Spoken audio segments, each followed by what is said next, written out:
مطلب وہ کہیں باہر سے نہیں لاتے اس کے دلائل. تو اب اگر ہم ایک کریٹیکل تھنکنگ کے ساتھ کیا کرنا چاہیے، تنقیدی نظر کے ساتھ اگر ہم مذاہب کا جائزہ لیں گے تو ہم کیا دیکھ سکتے ہیں؟ ہم چند چیزیں ہیں موٹی موٹی وہ دیکھ سکتے ہیں. پہلے ہم یہ دیکھ سکتے ہیں کہ مذہب میں داخلی ہم آہنگی ہو، یعنی یہ کہ وہ کسی ایک انسٹانس پہ پوری طرح کھڑا ہوا ہو. ایسا نہ ہو کہ اس میں تضاد پیدا ہو جائے. جیسے کہ اگر آپ عورت کے حقوق کی بات کریں تو پھر وہ ڈیوائڈ نہ کر دے کہ اگر وہ لونڈی ہے تو اس کے کوئی حقوق نہیں ہے، وہ تمہاری پراپرٹی ہے، لیکن اگر وہ تمہاری بیوی ہے، ماں ہے، بہن ہے، بیٹی ہے تو وہ اس کے حقوق ہیں. تو یہ ایک تضاد آ جاتا ہے. دوسری چیز یہ کہ مذہب کے دعوے آپ کے روزانہ کے تجربات کے ساتھ میل کھاتے ہوں. جیسے آپ صلی اللہ علیہ وسلم کی ایک حدیث ہے جس میں آپ نے فرمایا کہ جہنم سال میں 2 مرتبہ سانس لیتی ہے، جب وہ سانس اندر کھینچتی ہے تو سردی ہوتی ہے، سانس باہر چھوڑتی ہے تو گرمی ہوتی ہے. اور یہ کہ سیاہ ستہ کی کتاب میں کہنا نہیں چاہتا کہ بخاری ہے مسلم ہے، مجھے یاد نہیں آ رہا، لیکن یہ سیاہ ستہ کی کتاب ہے اور صحیح حدیث ہے.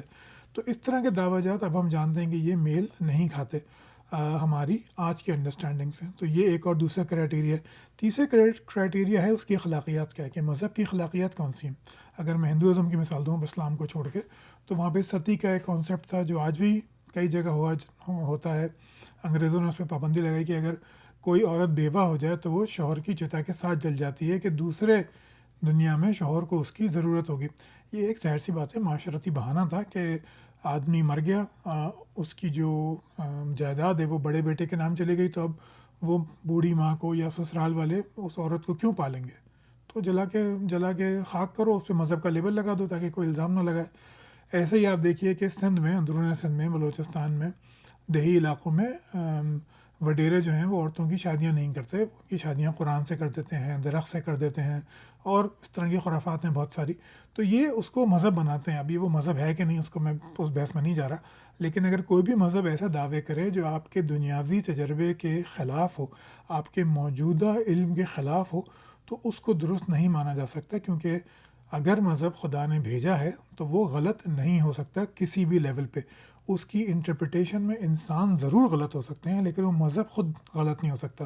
تو جب بھی آپ مذہب کو پرکھیں تو یہ سوچ کے پرکھیں کہ یہ کس کی بات میں کر رہا ہوں، یہ کسی انسان کی انٹرپریٹیشن کی بات کر رہا ہوں، یا یہ جو ہے میں کسی مذہب کے باقاعدہ ٹیکسٹ کی، اوتھینٹک ٹیکسٹ کی بات کر رہا ہوں.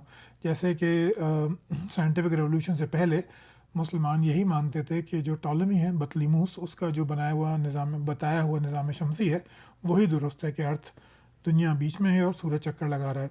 تو آج اگر ہم کہیں کہ جو اسلام کے خلاف تھا تو یہ لایانی سی بات ہے، کیونکہ وہ مسلمانوں کی انٹرپریٹیشن تھی، انڈرسٹینڈنگ تھی.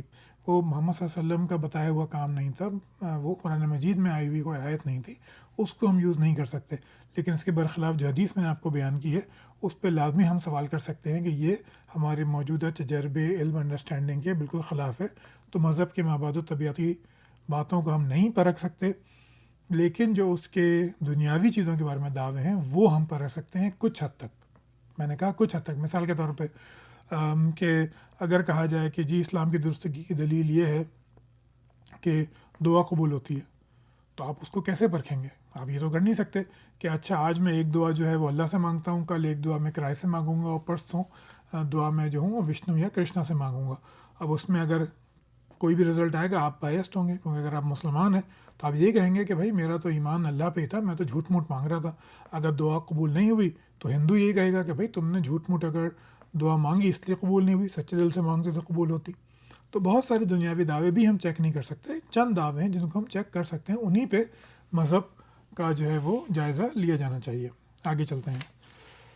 اچھا، یہ کئی دفعہ پوچھا جا سکا ہے، میرے خیال سے شگری صاحب نے مجھ سے اپنے پوڈ کاسٹ میں پوچھا تھا یہ کہ قرآن ہی ہے ایسا کتاب کیوں ہے جس کو اندھا پورا پڑھ لیتا ہے. یہ ایک سوال اصل میں یہ ہے کہ اگر قرآن جو ہے وہ وربل ٹرانسفر ہوا ہے تو اس کی دلیل یہ ہے کہ اندھوں کو بھی یاد ہو جاتا ہے. اب اس کا میں آپ کو مفصل جواب دیتا ہوں. دیکھیے، یہ اب سائنٹیفکلی ہم جانتے ہیں کہ اندھوں کا دماغ، خاص طور پہ جو مادر زاد اندھے ہوتے ہیں، پیدائشی اندھے ہوتے ہیں، ان کا دماغ عام انسانوں سے الگ ہوتا ہے. ہماری جو ویژول کارٹیکس ہے، جو ہمارے دماغ کا یہ والا حصہ ہوتا ہے، پیچھے کا حصہ ہوتا ہے، یہ دیکھنے کا کام کرتا ہے. جب کوئی انسان اندھا ہوتا ہے، پیدائشی خاص طور پہ، یا بعد میں ہو جائے، تو یہ حصہ ناکارہ ہو جاتا ہے. یہ حصہ کیا کرتا ہے؟ یہ حصہ یہ کرتا ہے کہ یہ دوسرے کام کرنے لگتا ہے اس کی زندگی آسان بنانے کے لیے. یعنی کہ یہ ویژول کارٹیکس جو ہے یہ ایک دم سے میموری کو اسٹور کرنا شروع کر دیتی ہے، آوازوں کی شناخت کو اسٹور کرنا شروع کر دیتی ہے۔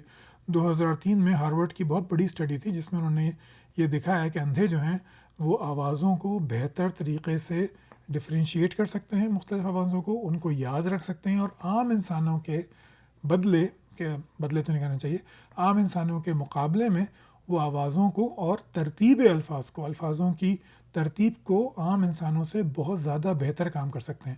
یہ جو دماغ کا میں نے آپ کو بتایا کہ بیکار ہوا ہوا حصہ جو ہے کام کرنے لگتا ہے، دوسرے کام کرنے لگتا ہے، اس کو جو ہے نیورو پلاسٹیسٹی کہتے ہیں، یعنی کہ دماغ ری لرن کرنے لگتا ہے۔ ہم اس کو بہت زیادہ دیکھتے ہیں فالج کے مریضوں میں کہ وہ بالکل فنکشن کھو لیتے ہیں، لیکن 1 سال 2 سال 3 سال کے بعد وہ تھوڑا بہت بولنے لگتے ہیں، چلنے لگتے ہیں۔ تو وہ یہی نیورو پلاسٹیسٹی ہے کہ دماغ کے جو دوسرے حصے ہیں وہ کام کرنے لگتے ہیں۔ تو یہ تحقیقاً پروون بات ہے کہ جو اندھے ہوتے ہیں، خاص طور پہ مادرزاد اندھے، وہ زیادہ بہتر سن سکتے ہیں، وہ زیادہ بہتر الفاظوں میں ڈفرینشیٹ کر سکتے ہیں مختلف الفاظ کو، ان کی ترتیب زیادہ بہتر یاد رکھ سکتے ہیں، اور ایک عام انسان سے زیادہ الفاظ وہ یاد رکھ سکتے ہیں۔ تو اس وجہ سے اندھے قرآن مجید کو یاد کر لیتے ہیں، صرف قرآن مجید نہیں، بہت ساری باتیں یاد کر لیتے ہیں۔ ابھی انڈیا میں ایک بہت مشہور میتھمیٹیشین تھے جو عالم بھی تھے، اور وہ ایسے کرتے تھے کہ کوئی ان کے پاس آتا تھا کوئی مسئلہ پوچھنے، وہ کہتے تھے میری پیٹھ پہ لکھ دو، تو اس لکھنے کو جب وہ لکھ رہا ہوتا تھا تو وہ ان کا دماغ اسٹور کر لیتا تھا۔ یعنی آپ دیکھیے کہ میموری دیکھیے کہ اگر آپ اپنے جسم کے کسی حصے پہ کوئی لفظ لکھیں تو آپ اسے سمجھ نہیں پائیں گے، پریکٹس کر کے بھی سمجھ نہیں پائیں گے، کیونکہ آپ کی میموری اتنی طاقتور نہیں ہوتی۔ لیکن وہ نابینا عالم صاحب جو ہیں وہ اس کو یاد رکھتے تھے، دوسرا اسٹیپ بھی یاد رکھتے تھے، اور وہ میتھمیٹیکل پرابلم اپنی پیٹھ پہ لکھوا کے سمجھ لیتے تھے اور اس کا پھر حل بتا دیتے تھے۔ تو اندھوں میں اس وجہ سے یہ دلیل بالکل بیکار ہے کہ جی اندھوں کو قرآن یاد ہو جاتا ہے۔ اگر آپ کو دلیل لانی ہے تو آپ یہ لائیے کہ ایک عام انسان جو دیکھ سکتا ہے وہ بھی سن کے قرآن مجید بالکل ویسے ہی یاد کر سکتا ہے جیسے کہ ایک دیکھ کے جو پڑھنے والا یاد کرتا ہے، تب بات بنے گی۔ جب تک یہ آپ کے پاس ایویڈنس نہیں ہے تب تک یہ کوئی دلیل کارگر نہیں ہو سکتی۔ آگے چلتے ہیں، نفاذ دین سے دنیا میں ترقی کس طرح ممکن ہے؟ یہ میں بدتمیزی نہیں کرنا چاہتا کبھی بھی، لیکن یہ لالی پاپ ہے جو مسلمان علماء دیتے رہتے ہیں کہ اگر ہم دین پہ چلیں گے تو دنیاوی ترقی ہو جائے گی۔ میں آپ کو ایک بات بتاتا ہوں، دیکھیے ہم جتنے بھی مسلمان سائنسدانوں کی بات کرتے ہیں، شاعروں کی بات کرتے ہیں، مفکرین کی بات کرتے ہیں اسلام کی پہلی، دوسری، تیسری صدی میں، اس میں ایک بھی عرب نہیں ہے، ایک بھی نسلاً عرب نہیں ہے۔ جن لوگوں میں دین نازل ہوا تھا، اگر نفاذ دین سے دنیا میں ترقی ممکن ہے تو سب سے زیادہ ترقی ان لوگوں کو کرنی چاہیے تھی، یعنی کہ حجاز اور اس کے آس پاس کا علاقہ، لیکن ایسا نہیں ہے۔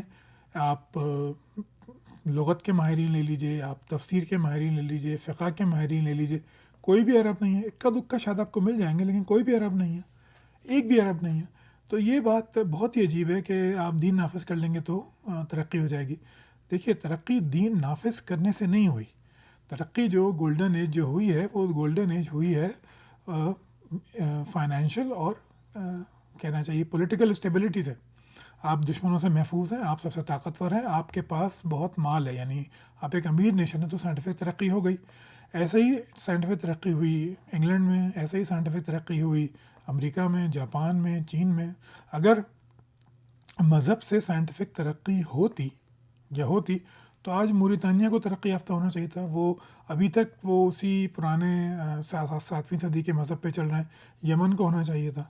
تو یہ بالکل بیکار بات ہے، یہ مولویوں کا لالی پاپ ہے، معذرت اگر کسی کو برا لگے تو، کہ نفاذ دین سے ترقی ہو جائے گی۔ آپ ان سے پوچھیں کہ اپنی تاریخ میں دکھائیے کہاں ترقی ہوئی ہے۔ مسلمان حکومت کا مطلب ترقی کرنا نہیں ہوتا، مسلمان حکومت کا مطلب ترقی کرنا نہیں ہوتا۔ آپ یہ دکھائیے کہ کون سے سائنسدان نے یہ کہا ہے کہ فلاں ایجاد جو ہے مجھے قرآن کی اس آیت سے مجھے تحریک ہوئی، فلاں میں نے نیچر کا قانون جو ہے وہ آپ صلی اللہ علیہ وسلم کے اس ارشاد سے نکالا۔ آپ ایک نہیں دکھا سکتے، ایک نہیں دکھا سکتے۔ معذرت کے ساتھ ابن سینا، غزالی، ابن رشد، البیرونی، الخوارزمی، کسی کی بھی سائنٹیفک اچیومنٹ کا ریکارڈ آپ دیکھ لیجئے، اس میں ایک بھی بات قرآن یا حدیث کی نہیں ملے گی۔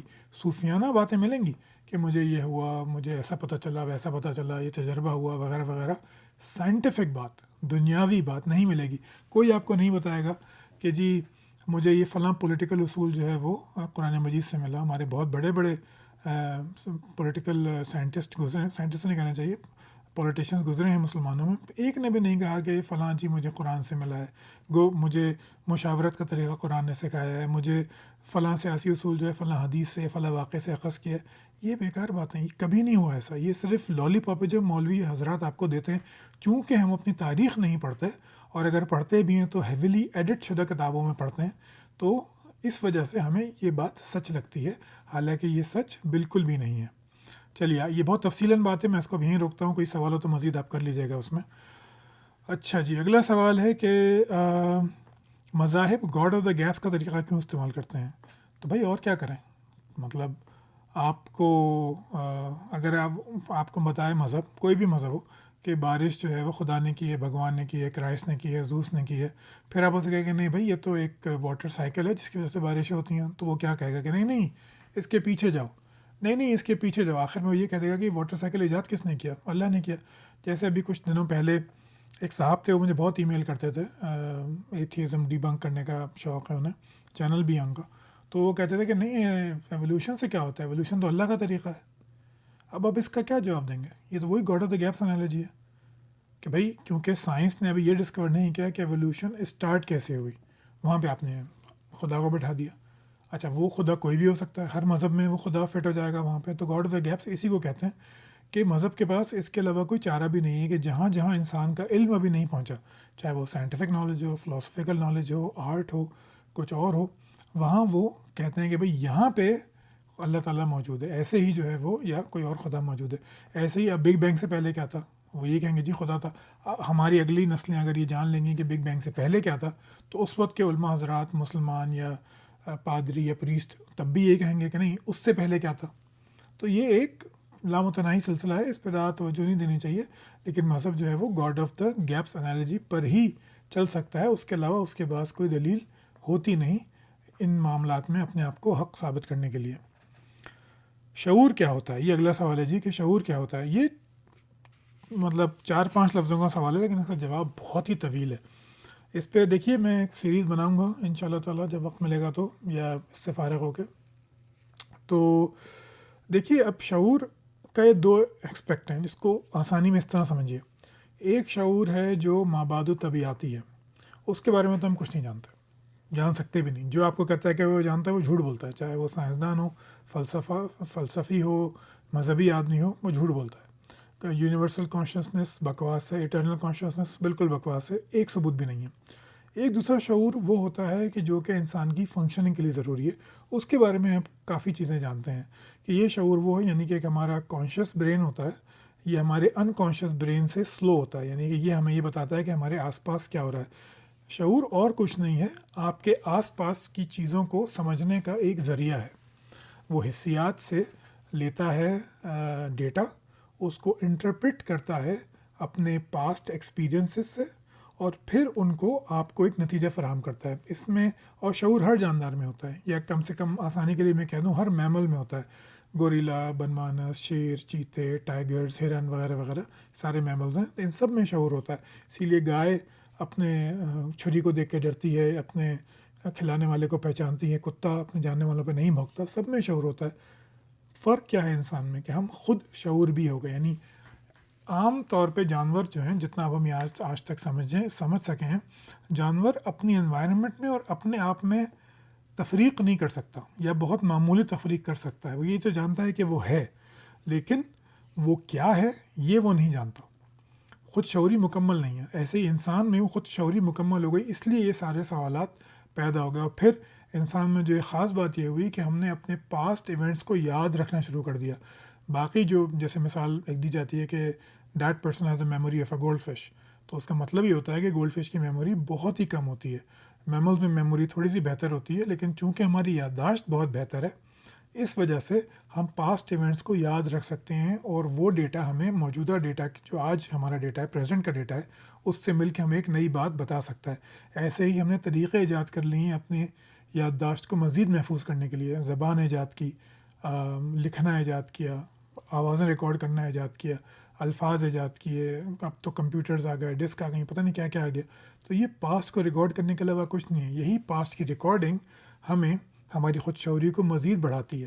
اس لیے ہم یہ سوال پوچھتے ہیں کہ جی شعور کیا ہوتا ہے. شعور یہ ایک سافٹ ویئر ہے ہمارے دماغ کا کہ دنیا کو سمجھنے کا. اب اس کا جو مابعد و طبیعاتی پہلو ہے وہ کہاں سے آتا ہے یہ ہم نہیں جانتے. یہ میں بالکل آپ سے صاف کہوں گا یہ ہم نہیں جانتے. اس کے بارے میں بہت ساری تھیوریز ہیں. جب میں اس پہ سیریز بناؤں گا تب ڈسکس کریں گے وہ کہ مابعد و طبیعتی باتیں ہیں. شعور ہمارا کیسے پیدا کرتا ہے. یہ تو ہم جانتے ہیں کہ ہمارا شعور ہماری دنیا کریٹ کرتا ہے. خود سے ہم نہیں جانتے, وہ کریٹ کرتا ہے. اگر آپ نے کوئی الفاظ سنے ہیں سمجھ میں نہیں آیا تو آپ کو وہ ایک مطلب آپ کو دے دے گا. وہ غلط ہو صحیح ہو لیکن وہ آپ کو مطلب دے دے گا. تو دا کانشیسنیس آلسو کریٹس آور ریالٹی. کہاں سے کریٹ کرتی ہے, کیسے کریٹ کرتا ہے شعور, مکمل طور پہ ہم نہیں جانتے. لیکن اس کا جو میٹا فزیکل اسپیکٹ ہے وہ ہم تفصیل سے کسی دوسری سیریز میں ڈسکس کریں گے کیونکہ وہ ایک بہت لمبا اور گہری بات ہو جائے گی. چلیے آگے چلتے ہیں. یہ میرے خیال سے آخری سوال ہے, میں دیکھ لوں ایک منٹ. ہاں جی آخری سوال ہے کہ عرب کے ریگستانی علاقوں میں پانی کے وافر استعمال والا دین کس طرح نافذ ہو گیا. یہ معذرت چاہتا ہوں, یہ غلط فہمی ہے کہ پانی کے وافر استعمال کا دین نافذ ہو گیا. پانی انتہائی کم استعمال کرتے تھے.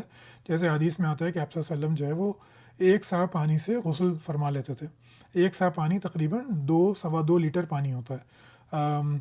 جب میں انگلینڈ میں تھا تو ایک دفعہ حج کی ٹریننگ میں گئے, مطلب میں نے حج تو نہیں کیا لیکن میں اس میں شامل تھا. تو اس میں وہ جو صاحب تھے وہ عرب تھے, تو وہ بتا رہے تھے کہ کیا کیا کرنا ہے. تو انہوں نے ایک 500 ml کی جو پانی کی بوٹل ہوتی ہے, یعنی کہ 2 گلاس پانی 500 ml, اس آدھا لیٹر جس کو کہتے ہیں, اس سے انہوں نے پورا وضو کر لیا. اور پھر میں نے انگلینڈ میں ہی بلکہ نہیں نیو یارک میں گیا, ایک لیکچر میں گیا تھا, تو وہاں پہ نماز کا وقت ہو گیا. تو آس پاس سے بہت سارے افریقی مسلمان آئے, ان کے پاس جو ہے وہ 1-1 لیٹر پانی کی بوٹلس نہیں, یا 1-1 لیٹر پانی تھا بڑی بوٹلس میں. انہوں نے وہیں پہ فٹ پاتھ پہ اسی پانی سے وضو کر لیا فٹافٹ, بالکل فرسٹ کلاس. تو پانی کا وافر استعمال نہیں ہوتا تھا, پانی بہت ہی کم استعمال ہوتا تھا. وہ تو ہم نے بعد میں یہ برصغیر میں نکالا ہے کہ جی ہر عضو جو ہے وہ وضو کا دھونا ضروری ہے. اچھا جی دھونا کیا ہوتا ہے؟ دھونا یہ ہوتا ہے کہ ہر جسم کے ہر حصے پہ کم از کم 2 قطرے پانی بھیجا. یہ سب علماء کی باتیں ہیں کہ انہوں نے عوام کے کو جواب دینے کے لیے بنائی ہیں اصول. یہ جب قرآن مجید نازل ہوا تھا, دین اسلام نازل ہوا تھا, تب پانی کا وافر میں استعمال ہرگز نہیں تھا. اگر وہ یہ کہتا ہے کہ بھائی آپ کو اس وقت اگر آپ صلی اللہ علیہ وسلم یہ فرماتے کہ ہر انسان کو وضو میں ہر عضو دھونا ہے, اور دھونے کا مطلب یہ کم سے کم 2 قطرے پانی بھیجا ہے, تو کوئی مسلمان نہیں ہوتا, وضو کر ہی نہیں سکتے تھے آپ, ناممکن ہے, پانی بالکل ہوتا ہی نہیں. تو اس کو تاریخ میں جا کے سمجھیں تو بالکل بھی ایسا نہیں ہے کہ پانی جو ہے وہ زیادہ استعمال کرنا تھا. پانی کا انتہائی کم استعمال تھا, اتنا ہی استعمال تھا جتنا عرب اس وقت کر رہے تھے. کوئی نئی بات ایسی شامل نہیں ہے. کوئی ایسا ریکارڈ نہیں ملتا کہ کسی صحابی نے آ کے, لوگوں نے آ کے, بدوؤں نے آ کے شکایت کی کہ یا رسول اللہ یہ دین بہت مشکل ہے کیونکہ اس میں پانی کا استعمال بہت زیادہ ہے. ایک روایت بھی کم سے کم میری معلومات کی حد تک موجود نہیں ہے. چلیے سوال و جواب یہیں پہ ختم کرتے ہیں. میں نیچے ای میل لکھ دوں گا اپنا دوبارہ کہ آپ جو ہے وہ ای میل پہ اپنے سوالات بھیجیے. ان سوالوں کے جوابوں کے بارے میں اگر کوئی اشکال ہو تو بھی ضرور بھیجیے. دوبارہ سے بہت بہت شکریہ ویڈیو دیکھنے کا. لائک اور سبسکرائب اور شیئر کیجیے. پھر ملیں گے کچھ دنوں میں. آخری بات یہ کہ میرا خیال ہے کہ میں قرآن مجید کے سلسلے کو کچھ روک دوں گا کیونکہ ابھی جو میں نے لاسٹ ویڈیو بنائی تھی اس پہ کوئی خاص رسپانس نہیں آیا جیسے کہ عموماً آتا ہے. تو میرا خیال ہے کہ کسی اور چیز پہ بات کریں گے اور اس کے بعد پھر دوبارہ قرآن مجید کی سیریز کنٹینیو کریں گے. اپنا خیال رکھیے گا. پھر ملیں گے. اللہ حافظ.